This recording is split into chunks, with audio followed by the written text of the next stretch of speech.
Before we begin, this video draws from Tolkien's deeper writings, the Silmarillion, unfinished tales, and his letters, not just the Lord of the Rings.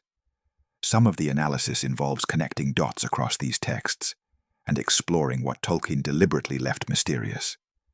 If you're a lore expert and catch something I've missed or interpreted differently, please share your thoughts in the comments.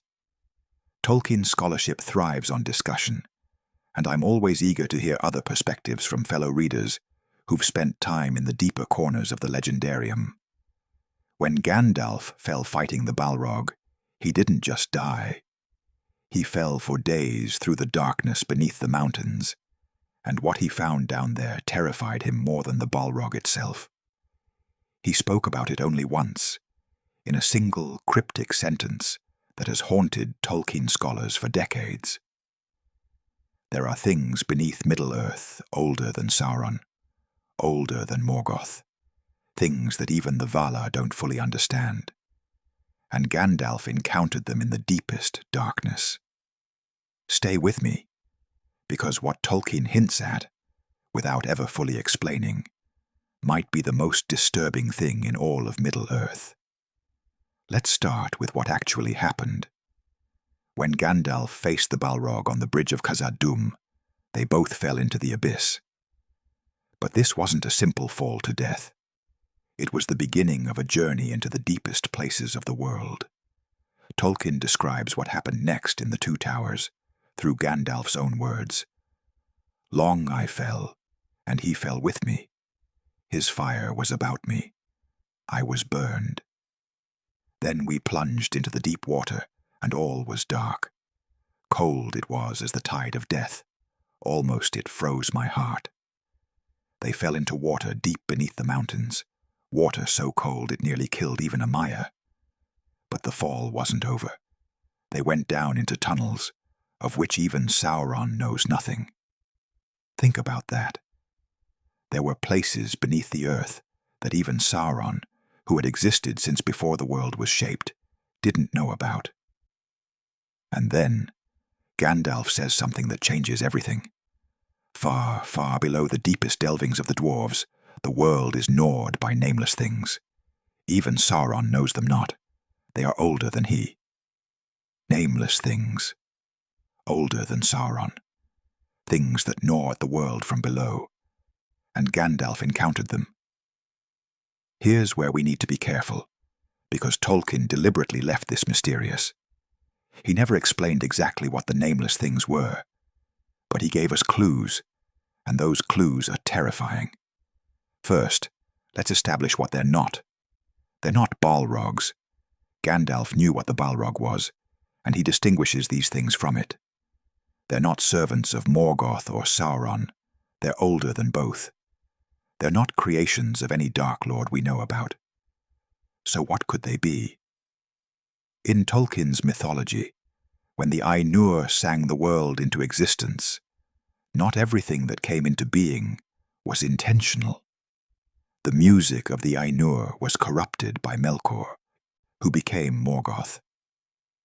His discord created dissonance, and from that dissonance, things came into being that shouldn't have existed. Tolkien wrote in the Silmarillion that Melkor's discord brought freezing cold and burning heat and other harsh elements into the world. But what if it brought more than elements? What if it brought entities? The nameless things might be remnants of that original discord, beings that came into existence during the creation of the world, but were never meant to be.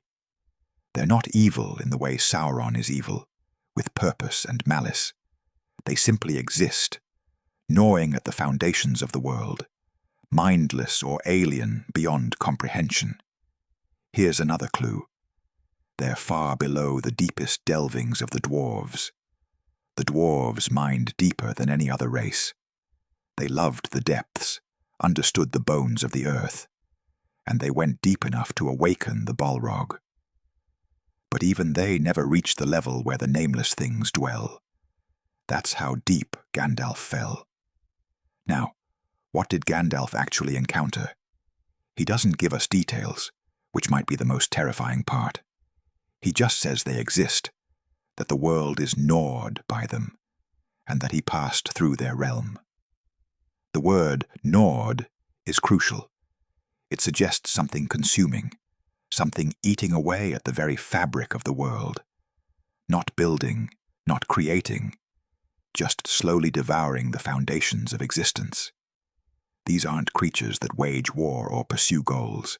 They're more like processes, like decay given form. Think about what Gandalf faced. He fell through water that almost froze his heart. He fought the Balrog through endless stair, carved into the living rock. He traveled through places where no light had ever been, where even the concept of light might be meaningless.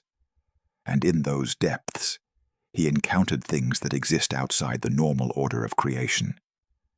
There's a reason Gandalf mentions this only once, and never elaborates. Some things are too alien, too fundamentally wrong, to describe properly. The nameless things might be so far removed from normal existence that language fails when trying to explain them. We can speculate about what form they might take. Are they physical beings, spiritual entities, something that doesn't fit into either category? Tolkien doesn't say. Maybe they're masses of writhing darkness. Maybe they're sounds that shouldn't exist. Maybe they're presences that you feel rather than see. The sensation of being observed by something that has no eyes, no mind, as we understand it. Here's what makes the nameless things truly disturbing. Even Sauron knows them not. They are older than he. Sauron is a Maya, one of the Ainur. He was present at the creation of the world. He participated in the music that brought Middle-earth into being. He served Morgoth, the first Dark Lord, who had corrupted and twisted countless things. Sauron had thousands of years to explore Middle-earth, to bend it to his will, to understand its secrets. And yet he doesn't know about the nameless things. This tells us something important. These beings exist outside the normal structure of Middle-earth. They're not part of Eru's design, not even the corrupted part. They're accidents of creation, things that slipped through the cracks when reality was being formed. They're so deep, so removed from the world above, that even beings who shaped that world aren't aware of them. There's another implication here. If Sauron had known about them, would he have tried to use them? He used Balrogs, he corrupted dragons, he enslaved entire races. But the nameless things, maybe they're beyond even his ability to corrupt or control. Maybe they're too alien, too fundamentally other, to be bent to anyone's will. Or maybe, and this is more disturbing, Sauron would have been wise to leave them alone. Maybe even Dark Lords have limits to what they're willing to disturb. So why did Tolkien include this detail? Why mention the nameless things at all if he wasn't going to explain them? Because it adds cosmic horror to Middle-earth. The entire Lord of the Rings is about the struggle against Sauron, this ancient evil that threatens to conquer everything.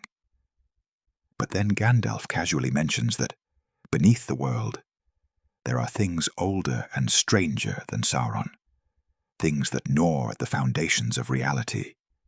It puts everything in perspective.